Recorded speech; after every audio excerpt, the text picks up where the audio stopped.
할렐루야. 쾌렌시아라고 하는 말이 있습니다. 당신에게 쾌렌시아가 어디 있습니까? 당신의 쾌렌시아는 어디에 두고 있습니까? 이런 식으로 이제 표현하는데요. 이 말의 뜻은 안식처, 피난처 이런 뜻입니다. 여러분의 안식처는 어디인가요? 생각을 해보면 좋겠습니다. 우리에게 진정한 안식은 어떻게 다가오는 것일까요? 자, 오늘 함께 보고 은혜를 나누고 싶은 책은 구약의 여호수아서입니다. 특별히 이 여호수아서 가운데서도 여호수아서 20장 말씀을 함께 생각해 보고자 합니다. 여호수아서 20장의 주제를 한마디로 말하자고 하면 그것은 도피성이다 하겠습니다. 하나님께서 말씀하셨습니다. 도피성을 만들어라. 하나님의 지시사항이라는 것입니다. 그래서 여호수아를 비롯한 이스라엘 백성들은 도피성을 만들 준비를 했습니다. 그 내용이 여기 여호수아 20장에 나오고 있습니다. 자, 여기 여호수아서는 아시다시피 이스라엘 백성들의 가나안 정복 전쟁을 기록한 책입니다. 그 가운데서 1장부터 12장까지는 이제 들어가서 땅을 점령하는 내용입니다. 전투를 하고 이렇게 점령했다 나오고요. 그 다음에 13장 이후부터 뒷부분 내용은요, 이제 땅을 분배하는 내용입니다. 그 얻은 땅을 제비를 뽑아서 이렇게 어느 지파가 어디를 가지고 이렇게 가지게 되었다 이렇게 나오고 있습니다. 자, 그런데 그 과정에서 땅을 분배하는 과정에서 하나님께서 이 말씀을 첨가해서 말씀하셨다는 것입니다. 너희는 도피성을 만들어라 하셨습니다. 이 레위인들이 거주하는 성읍들이 있는데 그 성읍 가운데 6개를 따로 구별해서 여기는 도피성이다. 요단강 동편의 3개, 요단강 서편의 3개에서 6개를 도피성으로 구별하라고 하나님께서 지시를 하셨다는 것입니다. 하나님께서는요, 이스라엘 백성의 그 땅 안에 반드시 이 도피성이라고 하는 구별된 장소가 있어야 된다는 것을 강조하셨습니다. 여러분, 이 도피성 이야기가 우리에게 진정한 안식의 의미를 가르쳐 주고 있는 것입니다. 자, 우선 이 도피성이라는 곳이 어떤 곳인가 하면 이렇게 됩니다. 어쩌다가 어떤 사람이 실수로 살인을 저지르게 되는 경우에 그곳으로 피신해야 됐다. 그런 피신의 장소라는 것입니다. 살인자라고 해서 다 똑같은 살인자가 아니라는 것이죠. 사람을 죽일 의도나 그런 계획이 없었는데 실수로 사람이 죽게 되는 경우도 있는 것이다. 그런데 만약 그 옆에 있었던 사람이 잘못하면 오해를 받게 되고 누명을 쓰게 되고 그 죽은 사람의 친척들이 와서 복수를 한다 그러면 복수를 당할 수도 있다는 것이죠. 그러면 이것이 안 좋은 일이 된다. 이 피해 복수가 또 계속되지 않겠습니까? 또 이 사람이 억울하게 죽으면 또 이 사람의 친척들이 또 복수한다고 또 달려들 것이고 그러면 계속 복수에 왔다 갔다 하게 되고 이것은 있어서는 안 되는 일이다. 그래서 하나님께서 이런 악순환을 막기 위해서 일부러 살인자는 이유를 막느라고 여기 도피성을 마련했으니 이 도피성으로 뛰어 들어와라 이렇게 법을 정하게 되셨다는 것입니다. 그리고 무조건 이 도피성에 들어온 사람은 보호받게 되어 있는 것입니다. 그 누구도 도피성 안에 들어온 사람을 해칠 수가 없습니다. 도피성 안에 들어온 사람은 무조건 그의 안전이 보장되었습니다. 나중에 이제 정식으로 재판이 열리게 됩니다. 재판을 결과 이 사람은 진짜 살인자입니다. 계획적으로 사람을 죽인 살인자입니다. 그러면 이제 그때는 처벌받습니다. 하지만 그런 것이 아니라면 정말 억울하다면 이 사람의 억울함이 드러나게 되고 그래서 이 사람은 처벌받지 않게 된다. 그가 보호받는다는 것입니다. 그것을 위해서 마련된 장소가 도피성이었습니다. 자, 여러분, 이런 도피성의 이야기가 오늘날 우리에게 무슨 의미를 주는 것일까요? 자, 그것은 일단 먼저 이것을 꼭 말하지 않을 수 없습니다. 이 도피성은 예수 그리스도 안에서 모든 믿는 자에게 주어지는 구원과 안식의 은혜를 알려줍니다 하는 것을 말하지 않을 수 없겠습니다. 이 도피성은 무엇보다도 예수님을 상징하고 있지요. 누구든지 수고하고 무거운 짐진 자들아 다 내게로 오라 내가 너희를 쉬게 하리라. 예수님께서 모든 죄를 향해서 은혜의 초청을 하셨습니다. 아무리 큰 죄인이라 할지라도 심지어 살인자라고 할지라도 예수님께 나오면 예수님 앞에 나와서 솔직하게 자신의 죄를 고백하고 회개하면 그는 받아들여지는 것입니다. 그는 보호받습니다. 그는 예수님 안에서 용서받고 새 삶을 살 수 있게 된다는 것입니다. 따라서 이 도피성은 예수님을 가리키는 것이다 말할 수 있습니다.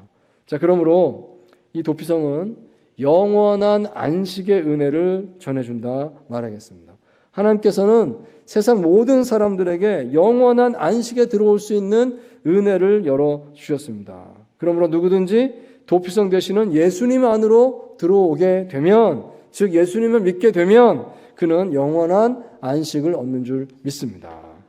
자, 이 시간 이 도피성의 은혜를 우리가 조금 더 생각하면서요, 두 가지 차원에서 더 생각을 해보면 좋겠습니다. 자, 첫째로 여러분 마음의 도피성에 들어갈 수 있게 되기를 바랍니다.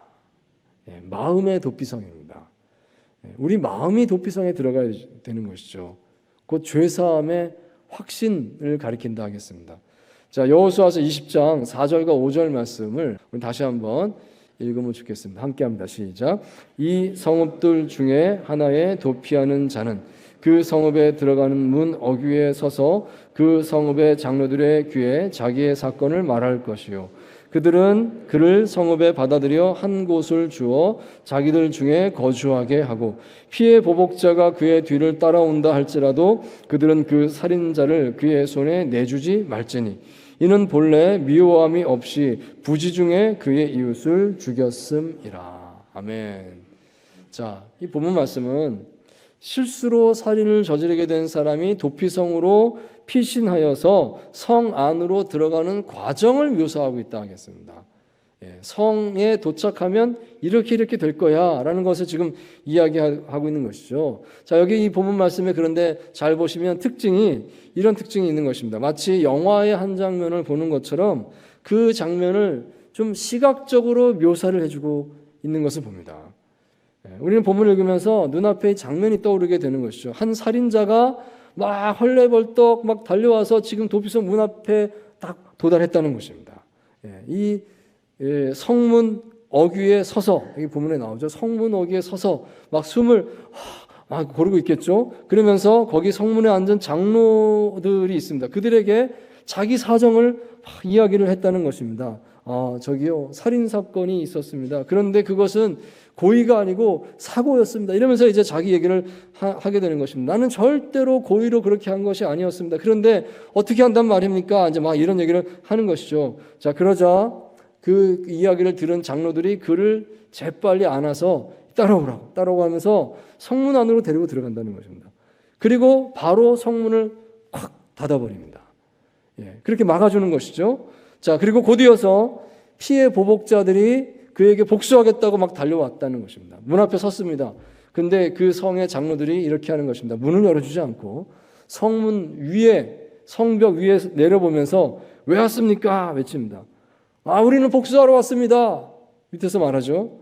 그 말에 성문의 장로들이 다시 대답합니다. 안 됩니다. 여기는 도피성입니다. 누구도 이곳에서는 타인을 해칠 수 없습니다. 그냥 돌아가십시오. 어떤 보복도 이곳에는 허용되지 않습니다. 이렇게 다시 외치고 성문을 절대 열어주지 않는 것입니다. 그렇게 해서 보복자들을 돌려보냅니다. 다 돌려보내고 난 후에 이 장로들은 이 성 안으로 들어온 그 살인했다고 고백한 그 사람, 그에게 숙소를 안내해 주면서, 여기 본문에 보시면 거처를 마련해 주라고 되어 있지 않습니까? 숙소를 안내해 주면서 이렇게 말을 하는 것입니다. 앞으로 계속 여기에 거주하십시오. 당신은 이곳에 있는 한 안전합니다. 이렇게 말을 해줬다는 것입니다.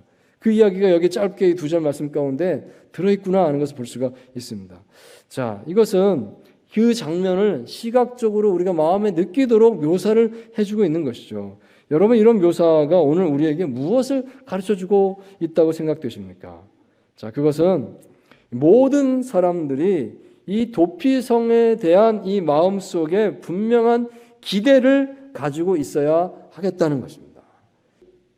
많은 그리스도인들이 이 도피성이라고 하는 것에 대해서 교리적으로, 신학적으로는 동의를 할 것입니다. 그렇죠. 내가 예수님 안에서 받아들여졌습니다. 용서를 받았습니다. 감사합니다. 나는 이제 죄사함 받았군요. 이렇게 이제 말을 합니다. 하지만 실제적으로 자기 마음속으로요, 때로는 의심하는 것 같습니다. 정말 내가 죄사함 받았나? 내가 온전히 죄사함 받은 사람 맞나? 자꾸 돌이켜서 의심하고 또 의심하고. 혹시 여러분 그렇지 않습니까? 저는 솔직히 어떤 분이 이렇게 말씀하는 것을 들은 기억이 있습니다. 그분이 말씀하시기를 너무 고민이 된다는 거예요. 이렇게까지 말했습니다. 차라리 캐톨릭 교회를 다닐 걸 그랬어요. 말을 하는 거예요. 왜냐하면 캐톨릭 교회를 가면 신부님한테 고백을 하면 고해성사라고 그러죠. 그런 거 하면 신부님이 딱 얘기해 준다는 겁니다. 당신의 죄는 없어졌습니다. 딱 선언을 해주는 거예요. 그러면 속이 시원하잖아요. 근데 개신교 교회는 그런 게 없어요. 내가 어디 가서 내 죄가 없어졌습니다라고 딱 선언을 받겠습니까? 내가 기도하고 내가 성령님의 음성을 들어야 되니까 힘들다는 겁니다. 어쩔 때는 내가 용서받았지 하는데 또 어쩔 때는 이 죄가 마음속에 막 떠오르면서 어떡하나 이 죄책감이 막 가슴을 막 헤집고 막 이럴 때가 있다는 겁니다. 특별히 어떤 삶에 안 좋은 일이 막 생겼을 때 누가 아프다거나 누가 사고를 당했다거나 이런 일이 생기면 또 생각이 난다는 겁니다. 이거 나 때문이 아니냐, 내 죄 때문이 아니냐, 이런 생각이 난다는 겁니다. 그래서 불안하게 되고 그런 고민하는 것을 들은 기억이 있습니다. 자, 여러분, 하지만 우리 하나님을 우리 죄에 대한 그 책망으로서 어떤 어려움을 주시는 분이시다라고 우리가 이해한다면은 그것은 성경이 가르쳐 주시는 하나님에 대한 이해와는 다르다는 것을 여러분들께 말씀드리고 싶습니다. 내 죄 때문에 이런 일이 생겼나? 절대 그런 생각을 하지 마시기 바랍니다. 사실 적절하게 이 죄에 대해서 고민을 하는 것은 우리가 유익할 것입니다. 그것은 내가 영적으로 성결을 지켜가는 데 있어서 도움이 될 것입니다. 자, 그렇지만 너무 심한 죄책감에 억눌려 있는 것, 그것은 옳지 않습니다. 그것은 주님께서 원하는 것이 아닌 것입니다. 그러므로 오늘 본문에 나오는 이 도피성의 이야기를 우리는 이렇게 적용해 보면 어떨까 합니다. 내 마음이 도피성에 들어가야 되겠습니다. 생각으로 어떤 교리로 도피성에 들어가는 것이 아니라 내 마음이 도피성에 들어가야 되겠습니다. 나는 내 마음은 아직 도피성에 안 들어간 거 아닙니까? 정말 죄 용서 받았습니까? 나는 죄인입니다. 주님께서 고백했습니다. 근데 주님께서 그래 알아. 하지만 나는 너를 사랑한다. 주님께서 안아주시고 나를 받아주셨습니다.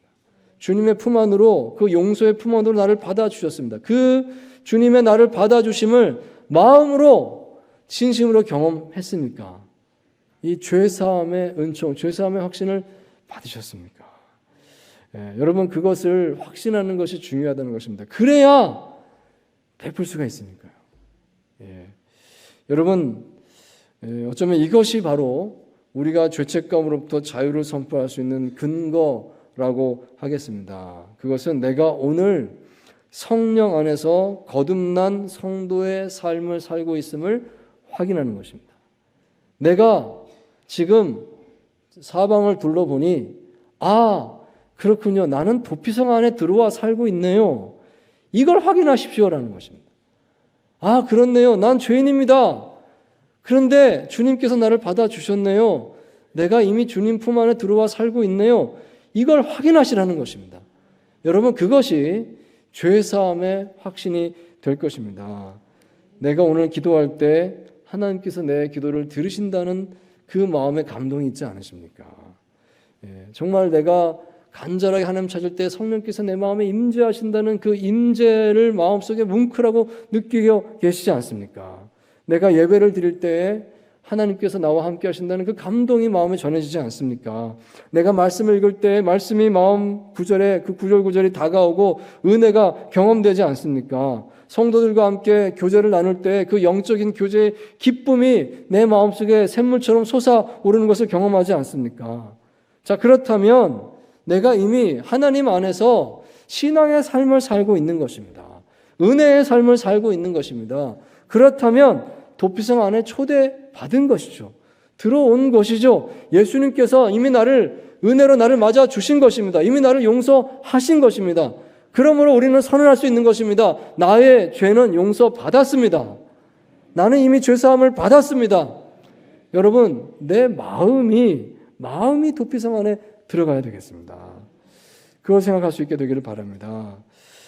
두 번째로 도피성의 마음을 이제 실천하는 삶을 사시기 바랍니다. 충만한 은혜를 내가 누렸기 때문에 그 충만한 은혜를 베푸는 삶을 사는 것이죠. 이게 도피성의 마음이겠습니다. 자, 20장 6절 말씀 다시 이 세번역 성경입니다. 세번역 성경으로 같이 읽도록 하겠습니다. 시작. 그 살인자는 그 성읍에 머물러 살다가 회중 앞에 서서 재판을 받은 다음 그 당시에 대제사장이 죽은 뒤에야 자기의 성읍 곧 자기가 도망 나왔던 성읍에 있는 자기의 집으로 돌아갈 수 있다. 아멘. 자, 본문에서 설명을 해주고 있습니다. 이 도피성 안에 들어온 그 죄인된 사람은 이렇게 살게 된다. 여기서 강조하는 것은 이것입니다. 일단 도피성 안에 받아들여진 그 죄인은 도피성 안에서 머물러 살아라 하는 것입니다. 도피성 안에 머물러 살아라. 이 사람이 일단 도피성 안에 들어오게 되면 좀 있으면 이제 재판을 받게 되겠죠. 정식으로 재판을 받게 됩니다. 당신이 진짜 살인자입니까? 아니면은 실수로 그렇게 된 것입니까? 이 판결을 받습니다. 실수로 그렇게 되었습니다. 당신은 이제 죽을 죄인이 아닙니다. 당신은 받아들여졌습니다. 당신은 용서받았습니다. 이렇게 이제 선언하게 됩니다. 자, 그렇게 되면 어떻게 됩니까? 그가 당장에 감사합니다. 이제 집으로 돌아가는 것이 아니라는 것입니다. 그게 아니라 도피성에 계속 살아라 돼 있어요. 이게 법입니다. 도피성에 계속 살면서 언제까지 사냐면 대제사장이 돌아가실 때까지. 그때까지 도피성에 계속 도피성 안에서의 삶을 살게 되어 있다 하는 것입니다. 여러분 이게 무슨 뜻일까요? 도피성 안에 계속 살아야 한다. 성실하게 그 안에서 머물러 살아야 된다. 자, 여러분 우리가 이 도피성 안에의 삶이 어떻게 됐을까를 한번 상상을 해보면 좋겠습니다. 그 사람이 받아들여졌습니다. 이제 도피성 안에 이제 용서받은 것입니다. 예수님의 품 안에 들어왔습니다. 이 사람은 이 도피성 안에서 어떤 삶을 살게 되었을까요? 자, 우선 그들은 죄를 지었다는 사람이 문 앞에 와서 성문 앞에 와서 고백하니까 받아줬습니다. 그렇구나. 먼저 받아주는 행동을 했을 것입니다. 그리고 받아들인 다음에 성문을 굳게 닫고 어떻게 했습니까? 보호해주는 행동을 했을 것입니다. 누가 와서 그 사람 복수하겠다 그러면 들어보내면 안 되는 거예요. 못 들어오게 하고 이 사람의 생명을 보호해주는 그 역할을 했던 것입니다. 자, 그리고 또한 그들은 어떻게 했을까요? 그 피신에 들어온 그 사람을 위해서 집을 제공해 주는 것입니다. 여기 사십시오. 집을 하나 마련해주고 제공해 줍니다. 또 어떤 일을 했을까요? 그에게 이번에는 일터를 제공해 주는 겁니다. 왜냐하면 먹고 살아야 되니까 여기 가서 일하십시오. 일터도 제공해 줘야 되고요. 도피성 안에서 그런 일들이 일어났을 것입니다. 자, 여러분 여기서 우리는 이 도피성의 마음을 헤아려 보게 되는 것입니다. 그곳 도피성에 사는 사람들, 그 레위인들은 이런 마음으로 살았겠구나. 이런 마음이 그들의 삶이 되었겠구나. 어떤 마음일까요? 우선 그들은 낯선 죄인을 받아들이는 관용의 마음이 있었을 것입니다. 그렇죠. 낯선 사람이 와서 죄를 고백했는데 죄인입니다. 안 됩니다. 이게 아니라 그를 포용해 주는 겁니다. 받아들여 주는 것입니다. 또한 그들은 그 성에 들어온 그 낯선 사람에게 공간을 내어주는 것이죠. 여기 사십시오라고 공간을 내어줍니다. 이것은 포용하는 마음입니다. 이 포용하는 마음이 있었을 것입니다. 또한 그들은 이 성으로 들어온 사람이 잘 적응하고 살 수 있도록 여러 가지를 도와줬겠죠. 그 섬기는 마음이 있었던 것입니다. 섬기는 마음이 있었던 것이죠. 또 함께 예배하고 함께 식사 나누고 이러면서 교제하는 마음, 코이노니아의 마음이 또한 있었을 것입니다. 자, 이런 마음들이 도피성 안에 사는 사람들의 마음이었구나 알 수가 있습니다. 자, 그렇기 때문에 도피성이 되는 것입니다. 도피성은 그런 마음으로 사는 사람들이 있기 때문에 도피성이 되는 것입니다. 여러분 바로 이런 도피성의 마음을 생각하고 기억할 수 있게 되길 바랍니다. 이제 도피성에 들어가서 이 사람은 살게 됐는데요. 그 안에서 5년을 살고 10년을 살게 되면 어떤 사람이 됩니까? 자기도 도피성에 속한 그 동일한 마음을 행하는 사람 중에 한 사람이 되는 겁니다.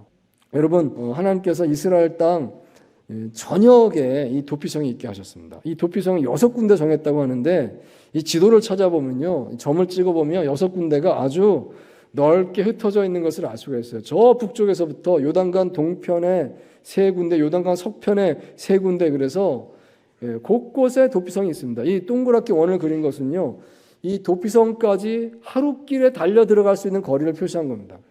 보통 하루길을 열심히 걸어가면 한 30km 정도 걷는다 그래요. 이 30km 반경을 원으로 테두리를 친 거예요. 그러니까 이 이스라엘 땅 전체에서 어디 있든지 도피성을 찾아 들어가지 못할 사람은 없게 해라.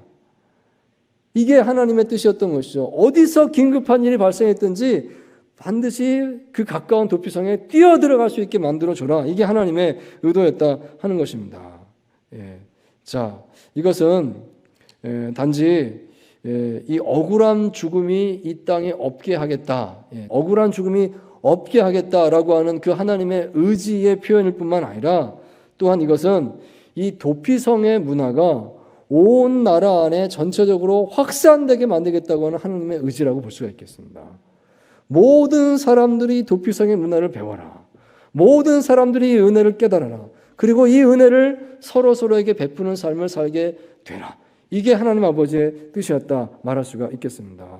자, 그렇다면 우리는 이렇게 말할 수 있을 것입니다. 우리가 도피성의 은혜를 받은 사람답게 이 도피성의 마음을 세상에 실천함으로써 세상 사람들에게 도피성이 되어 주어야 하겠습니다. 그것이 우리가 마땅히 지향해야 되는 하나님이 원하시는 삶인 줄 믿습니다. 설교 서두에 제가 이렇게 질문했습니다. 우리의 진정한 안식처는 어디일까요? 우리의 진정한 안식처는 어떻게 얻는 것일까요? 질문했습니다. 오늘 본문 말씀, 이 도피성의 이 말씀을 묵상하면서 깨닫는 결론은 우리 모두가 도피성의 마음을 가지고 그것을 실천하는 삶을 살 때 서로가 서로의 안식처가 될 줄 믿습니다. 그렇습니다. 우리가 서로에게 안식처가 되어주는 것입니다. 그러므로 자신에게 이렇게 질문을 해보면 좋겠습니다. 나는 오늘 내 주변 사람들에게 도피성의 마음으로 대하는 삶을 살고 있습니까? 안식처가 되어주고 있습니까? 여러분, 그 감동이 세상을 변화시키라는 하나님의 우리를 향한 명령인 줄 믿습니다. 4세기에 이런 일이 있었습니다. 처음으로 단체 수도원이라고 하는 것을 설립한 영적 지도자 파코미우스라고 하는 분이 계셨는데, 이분은 깊은 영성으로 매우 존경받는 영적인 성자로 불리는 그런 분이셨습니다. 근데 원래 이 파코미우스는 기독교인이 아니었다고 합니다. 로마 군대에 징용되어서 복무하던 군인 중에 한 사람이었다고 합니다. 그런데 어느 날 그가 전쟁터에서 부상을 입고 지쳐서 이제 쓰러지게 되었습니다. 근데 그 군인들이 막 쓰러져 있는 그곳에서 그는 어떤 특별한 사람들을 만나게 되었던 것입니다. 어디선가 찾아온 사람들이 이 쓰러진 군인들을 찾아와서는 돌봐주는 것입니다. 따뜻한 음식을 주고 필요한 생필품을 갖다 주고 하면서 위로해 주고 하면서 이 군인들이 살아날 수 있도록 도와주는 것을 경험했던 것입니다. 파코미우스는 그들의 친절에 너무 감동했습니다. 그래서 그들에게 물어봤다고 합니다. 당신들은 도대체 누구십니까? 그러자 그들이 답하기를 우리는 기독교인들입니다. 답을 한 것입니다. 너무나 그 말에 감동을 받았습니다. 그래서 몇 년 후에 이 파코미우스는 이제 군대를 제대하게 되었는데 그때 자발적으로 찾아가서 세례를 받았고 기독교인이 되었다고 합니다. 그리고 훗날 그는 마침내 위대한 영적 지도자가 될 수 있었습니다. 사랑하는 성도 여러분, 이 도피성의 은혜를 마음으로 꼭 경험할 수 있게 되기를 바랍니다. 진정한 죄사함의 확신을 가지십시오. 그리고 그 마음을 가지고 이제 내가 다른 이들에게 도피성이 되어줄 수 있기를 바랍니다. 도피성의 마음을 실천하십시오. 나의 그 섬김에, 나의 그 관용에, 그 나의 실천에 사람들이 감동하게 될 것이고 안식하게 될 것이고 주님을 만나는 역사가 일어나게 될 줄 믿습니다. 참으로 온 세상에 도피성으로서 안식을 전하는 저와 여러분 삶이 되시기를 축원드립니다.